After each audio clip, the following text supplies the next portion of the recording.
bulan saya nggak cari makan. Memang kalau beras ada dikasih pemerintah.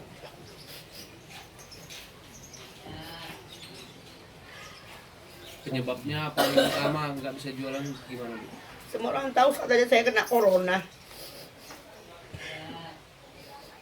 Sementara saya bukan sakit coronanya, saya sakit demam panas saja. Langsung saya dirujuk dari Tiara ke Adamali. Sampai Adamali saya 2 hari sehat. Jadi 28 hari saya menderita di sana. Menderita bukan menderita apa, saya dimasukkan ruang isolasi. Saya nggak betah di sana. Karena saya dalam nggak sakit, saya dalam keadaan sehat. Saya rindu sama keluarga, rindu sama cucu, sama anak saya. Tapi saya tidak bisa pulang. Setelah hasil saya negatif, saya baru pulang. Saya pun nggak tahunya. Katanya positif, tapi nggak dikasih tahu. Saya tanya, saya kenapa nggak pulang-pulang? Ibu positif. Positif apa saya? Positif COVID ke-12. Dari mana jalannya? Tapi saya sehat, nggak ada apa-apa.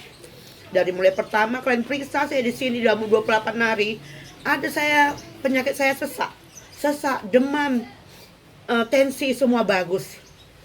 Tapi kok bisa kalian vonis saya sakit COVID-19, tak bilang gitu. Itu di rumah sakit? Iya, di Adamali. Ibu pernah keluar negeri? Enggak. Saya orang susah. Singapura tidak. Saya orang susah, saya jualan, cari makan, pulang jualan, saya beli beras tumbak, setengah tumbak. Dari mana saya pergi ke Singapura, pergi ke luar negeri? Saya ke Medan, kalau nggak sakit nggak tahu Medan. Saya bilang. Bu, awalnya di rumah sakit Tiara itu masuk karena demam. Iya, demam panas. Demam panas. Terus tiba-tiba dirujuk ke Medan, Ibu tahu kenapa? Katanya saya gejala katanya. Saya kan nggak tahu gejala apa. Saya kan dalam keadaan sakit. Saya dibawa pun sadarnya saya dibawa dalam keadaan demam. Jadi belum lamanya, baru 1 malam saya di Tiara. Bukan saya diobatin. Saya pun ke rumah sakit bukannya karena ada duit. Karena BPJS saya ada. Jadi apa gunanya saya bayar kalau nggak untuk berobat? Rupanya saya berobat dirujuk sana, katanya saya positif corona. Jadi dari rumah sakit Tiara nggak dikasih tahu Ibu sakit apanya, Enggak, gejala? langsung dibawa aja. Suami saya disemprot-semprot kayak orang hina kali. Hina kali lah pokoknya kami di situ.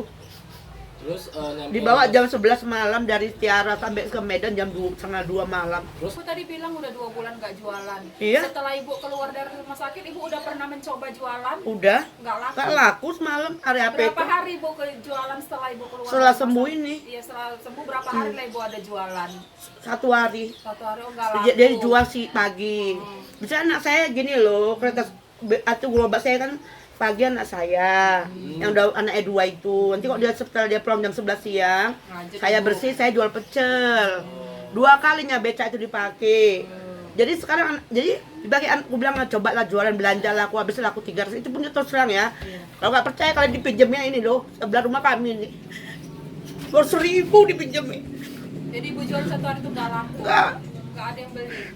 Terbuang, Ada satu-satu. belum saya bayar sama ibu ini. 2.000 dipinjemin, kakak berjualan katanya. Nyala aku pinjemin 200, kapan kakak bayar, biarlah.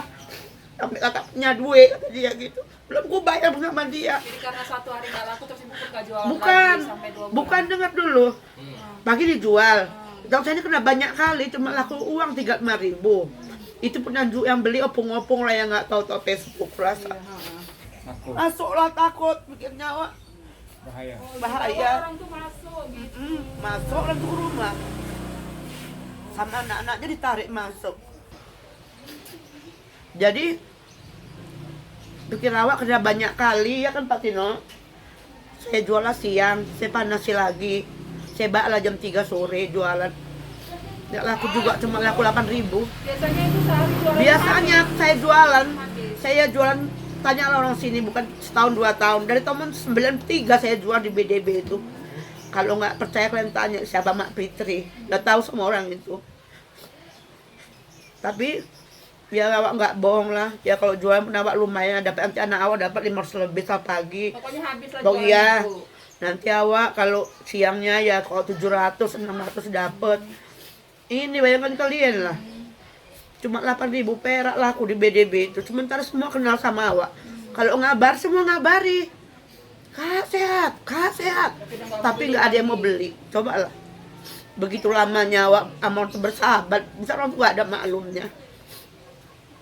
Ngeri ya efek. Udah awaknya yang jualan, makin parah awak yang jualan. Tuh anak awak masih lumayan 40.000. Itu pun orang Cina STTC, mandornya kuasa gemuk. Diginikan aku. Keluar dia dari warung. Bu, semangat ya bu. Semangat ibu. Jangan ibu apa. Maju terus kata dia. Saya tahu kayak mana ibu kata Cina itu, Cina STTC itu. Saya kan jual di STTC bakalan laris.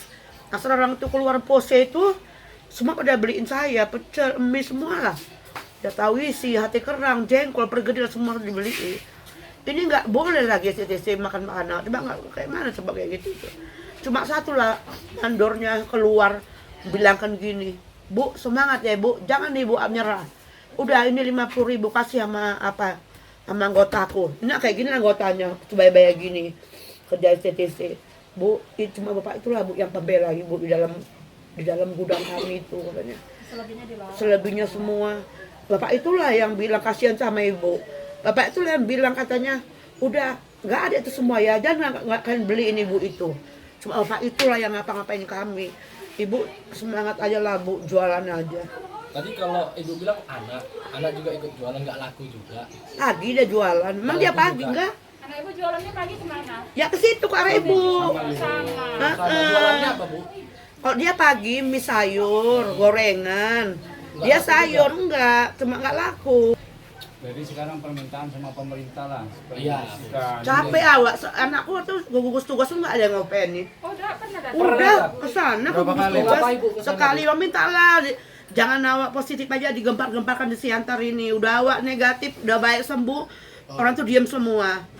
Mana ada gugus tugas nyiar balik ngomong bahwa ibu Sutiem penjual pecel sudah baik aman-aman ke semua, mana ada gitu. Waktu awak sakit aja orang tuh ribut semua. Karena awak orang tuh gempar-gemparkan di Siantar ini, awak di Medan ya. Tuhan yang tahu. Kayak gini ibu, kayak gini lah ibu, makanya ibu wes ngeri lah Jadi pokoknya. waktu ditangani ibu pasien COVID di sana di Medan, ibu diapain aja, diberi apa saja di sana? Pokoknya saya di sana nggak ada saya diimpus, nggak ada saya mau diapain, cuma baru datang aja lah emang saya disuntik, saya akui lah. Udah itu saya apa loh, sehat loh, obat pun saya pun kasih lama sikit. Cuma ibu ditawari Disuruh, ruang isolasi iya, aja. nggak bisa nggak bisa. Dokternya kunjungan ke ibu waktu Dokternya perawatan. kalau datang dia nggak dokter lah, perawat gitu. Jam 7 pagi, tensi sama meriksa sesek pun saya nggak punya loh. Bagus sesek awak semua dari kok nggak ngerti orang tua aku dibilang kena corona. Orang kena corona itu sesakku bagus semua, boleh periksa kalau nggak percaya dia ada mali itu. Sesak boleh datang sampai pulang nggak ada sesak aku. Tapi ada juga bu yang tidak menimbulkan gejala seperti itu. Ada kan? Ada pasien juga. Ada juga. Karena mungkin kekebalan tubuh ibu kuat, jadi ibu tidak sesak. Disuruh saya sama dokter apa itu, dokter Sudirman Sinaga, orang dia memang tugasnya dia ada malik, tapi dia orang Siantar ini, orang apa sana. Ya orang situ kan lapang bola kan. Bilang disuruh apanya saya, Bu angkat coba Bu, aqua botol kecil. Pak ini anak Siantarmen ya. Jangan botol aqua, besi pun saya angkat sekarang juga. Aku bilang gitu, tak tawa dia. Iya. Informasinya Bu, Ibu dari rumah sakit tidak ada dijemput dari gugus Siantar ya Bu? Enggak ada. Jadi pulang Pulang sendiri. sendiri. Pulang sendiri saya naik Paradep. Biar kalian tahu katanya saya COVID-19 sampai saya dipulangkan naik Paradep. Saya kok sama 7 orang kawan sewa. Kalau saya mau debat aja, Sama sewa biasa. iya. Makanya itu kalian lucu kan. Kalau tak bikin aku terus terang aja. Kalau gitu ya positif gitu. bilang bu ya. Hah? Awak udah dibilang positif. Iya, tapi ada yang dipulangkan naik Paradep. Itu pun ya, ini nggak malu-malu lah. Waktu saya dibawa hujan deras jam 11 malam, jadi suami saya ini bingung lah. Mana dia disemproti di kamar ini, mana baju yang dibawa kan baju dia, bukan baju awak. Saking bingungnya bapaknya itu. Jadinya yang dibaca nggak ganti-ganti lah sampai 14 hari. Waktu kemarin dari rumah sakit Tiara itu nggak ada dikasih surat yang mau ditandatangani, Nggak ada, bawa aja terus. langsung ke Medan. Jadi saya nggak dibagiin uang, berkata sama keluarga. Jadi saya nggak punya uang. Jadi karena saya Beraninya saya bilang katanya monitor jam 11 monitor kan mau hari raya itulah, bilang kan ibu udah pulang. Terus saya bilang gini, Pak dokter jangan apa ya, jangan marah, saya minta tolong, mintalah uang kalau saya mau dia ke Paradep, mintalah ongkos saya, tak bilang gitu. Saya nggak punya uang, tak bilang, aku minta loh. Nah, jadi Paradep itu ongkos ibu sendiri? Aku minta, kan saya nggak punya uang. Iya maksudku. Iya, tak telepon dokternya nggak punya uang sama Kalau saya. ibu nggak minta nggak dikasih. Ya nggak tahu tuh saya nggak punya uang. Kok pikir dia akan Nggak tahu nggak pulang kayak mana ya. Iya nggak tahu, maka saya berani bilang, Pak dokter tolong Pak dokter mintalah ongkos saya nggak punya uang. Saya bilang suami saya nggak lupa bawain saya uang waktu saya dirujuk, aku bilang gitu.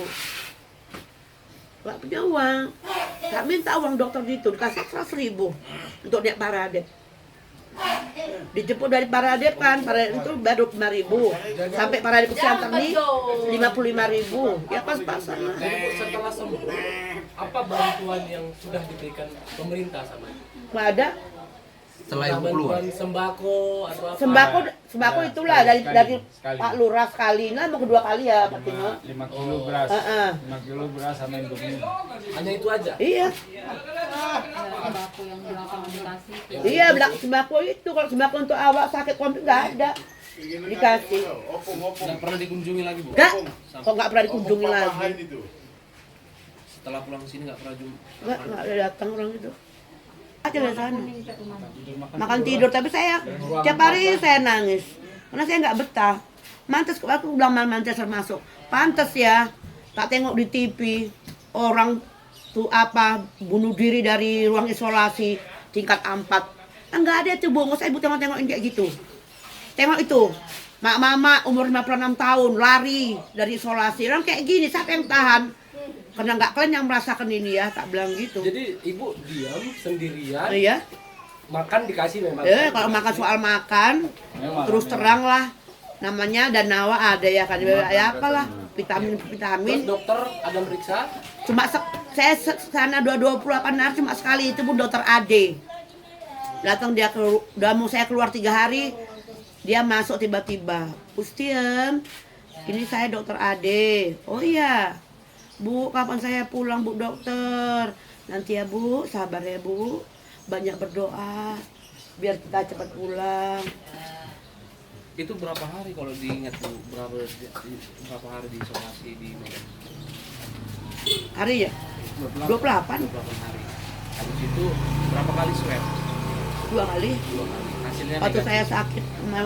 saya sakit, sudah setelah saya sembuh, ya saya tanya, kok lama kali sih ini? Iya Bu, hasilnya dibawa ke Jakarta. Oh iya. Jadi nanti yang kedua ini, oh langkah kedua ini Bu cepet Bu, karena di Medannya di Gedung Usu.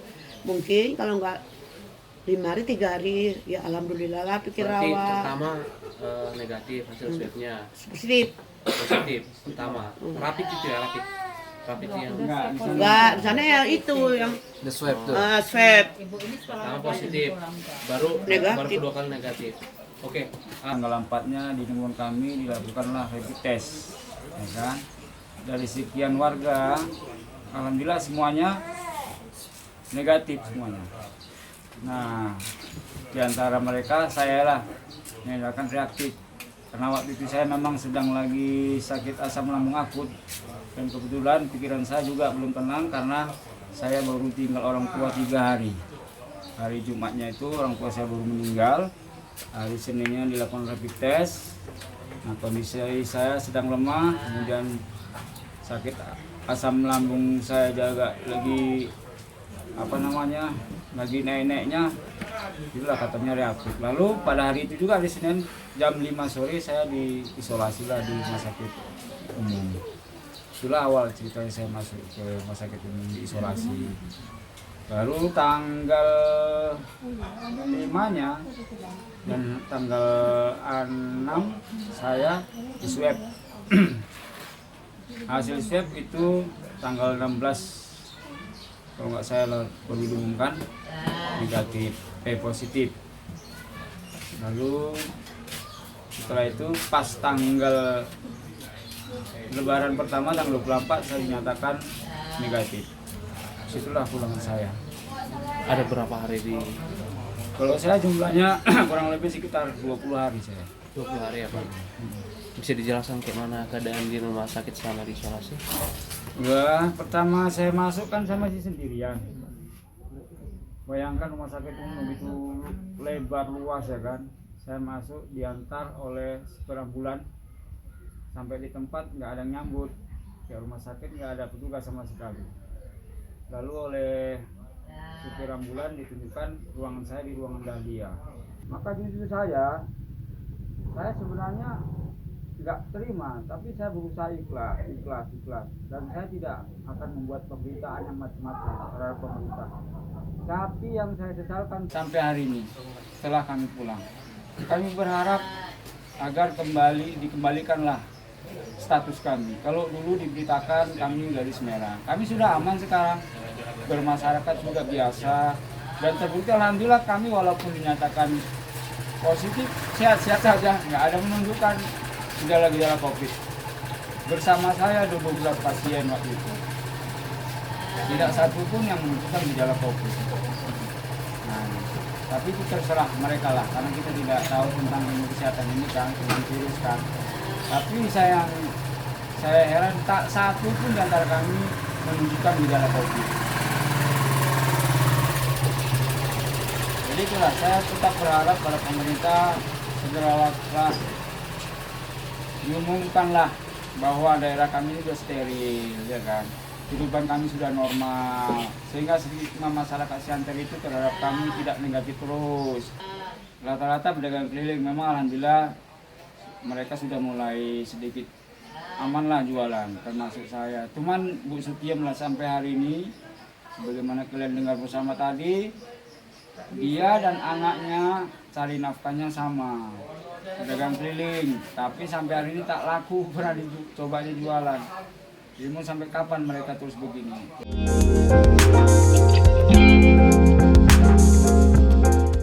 Selamat siang Bang. Ada informasi dari ibu yang sempat terpapar COVID-19. Dia meminta agar nama baiknya diluruskan, dibersihkan. Apakah benar ibu itu sudah sembuh atau gimana Bang? Baik, berdasarkan surat yang kita terima, yang seyogianya harusnya itu dari Dinas Kesehatan Provinsi, tetapi setelah Ibu Sutien sampai ke Siantar, kita belum ada terima surat dari Dinas Kesehatan Provinsi. Akhirnya kita memutuskan menyatakan beliau sembuh berdasarkan surat yang dikeluarkan oleh Rumah Sakit Umum Pusat Adam Malik. Sehingga dengan dasar itu Ibu Sutien sudah dinyatakan sembuh dari COVID-19. Katanya ibu itu lagi semenjak dia sembuh sampai saat ini katanya belum ada perhatian atau dikunjungi oleh pemerintah. Untuk itu kami harus klarifikasi bahwa pemerintah kota gugus tugas sudah menugaskan lurah dan camat untuk mengunjungi sekaligus mendata kira-kira di luar bantuan Pemko tahap 1 dan tahap 2 agar warga sekitar yang selesai mengalami rapid test kemudian diberikan bantuan oleh gugus tugas berupa bahan sembako 2 kali, dan itu yang ditugaskan adalah lurah di bawah pengendalian camat Siantar Utara. Di luar itu juga sudah pernah diberikan bantuan materi oleh lurah Martoba kepada keluarga pasien. Satu lagi Bang, warga sih itu katanya minta zona merah di wilayahnya dicabut. Itu kayak mana itu Bang? Begini, Siantar Utara, Siantar Marihat, Siantar Selatan, Siantar Timur berdasarkan tinjauan epidemiologi ya, mulai 18 Juni sampai 18 Mei sampai 3 Juni hasil monitoring dan evaluasi kajian analisa dari tim Epidemiologi Kota Siantar, Dinas Kesehatan menyatakan bahwa keempat daerah ini, kecamatan ini adalah zona merah. Sehingga permintaan mencabut zona merah itu hal yang tidak mungkin dan sangat mustahil jika kajian dan tinjauan epidemiologi fakta bahwa Siantar Utara masuk dalam zona merah dan merupakan penyumbang tertinggi pasien positif terkonfirmasi di Kota Pematang Siantar. Terakhir Bang, harapan Abang terhadap warga di daerah sekitar agar daerah cepat cabut dari zona merah Bang. Harapan kita kepada warga, pemerintah tidak bisa serta-merta tanpa dukungan semua pihak termasuk warga untuk senantiasa mematuhi protokol kesehatan, pakai masker, cuci tangan setiap saat dengan menggunakan sabun dan air yang mengalir, senantiasa berjaga-jaga dalam setiap kesempatan sebelum zona merah ini bisa berubah menjadi zona kuning untuk selanjutnya zona hijau. Tetaplah menjaga pola hidup sehat, senantiasa mengatur jarak jika memang harus keluar dari rumah dan senantiasa memakai masker. Saya kira itu menjadi resep agar tingkat penyebaran COVID-19 di Kota Pematang Siantar bisa ditekan. Ini harus kerja bersama, tidak hanya kerja gugus tugas, tapi pekerjaan bersama seluruh elemen masyarakat termasuk TNI dan Polri. Tokoh agama, tokoh budaya, tokoh adat, tokoh pemuda, kami harapkan kerjasamanya agar kita dapat menekan angka penyebaran COVID-19 di Kota Pematang Siantar. Saya kira demikian.